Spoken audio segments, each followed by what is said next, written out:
Hello guys, luto tayo ng ampalaya. After slice, lagyan ng asin, babaran hanggang sa lumambot siya, magwa-watery siya. Lamasin ng asin. Tapos, ibabad ng mga ilang minuto lang naman. 30 minutes, let's say. 30 minutes hanggang sa lumambot siya, magtubig. Messy. Ayan, after 30 minutes, yan ang nagtubig na siya. Yan yung tubig niya. Pispisin para hindi siya mapait at banlawan. I-squeeze mong mabuti yung ano niya, yung katas niya. Kasi pag pinabara mo ng asin, lalambot at magkakatas yan. Ayan. Tapos, banlawan ng tubig. Banlawang maigi para kasi yung asin niya para hindi maalat. Igisa ang sibuyas. Puting sibuyas ang ginamit yan, pwedeng pula. Depende sa na-prefer nyong sibuyas.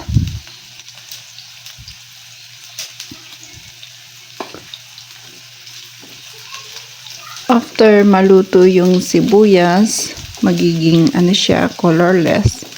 Malambot na siya.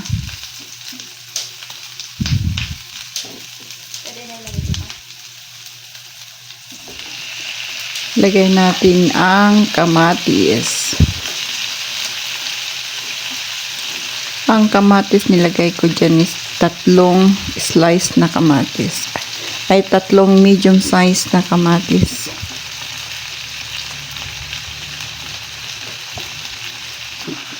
Tatlong medium size na kamatis. Tapos lagyan natin yung ampalaya para magsabay maluto. Halu-haluin hanggang sa maging malambot na yung ampalaya. Yung maluluto na siya.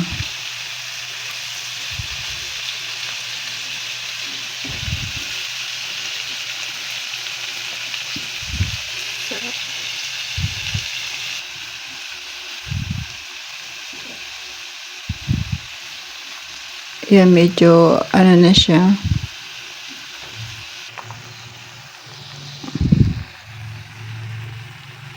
Konti pa kasi pag hindi mo nilutong mabuti yung ampalaya, medyo mapait-pait pa. Lalo yung mga kasama mo sa bahay,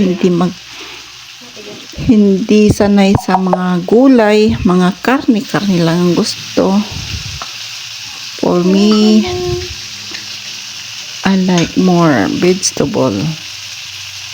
Mga kasama ko sa bahay, puro karne. Ayan, lagay natin yung 3 itlog, medium size, para mas masarap. Malinamnam.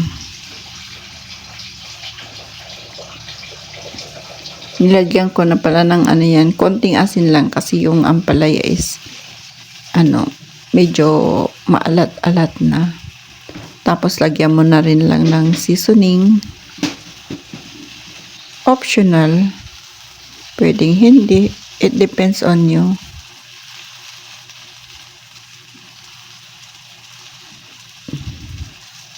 Ayan, at simple food.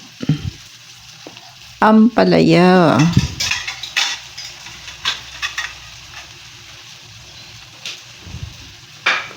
Salt na naman ang dinner niyan. Masarap.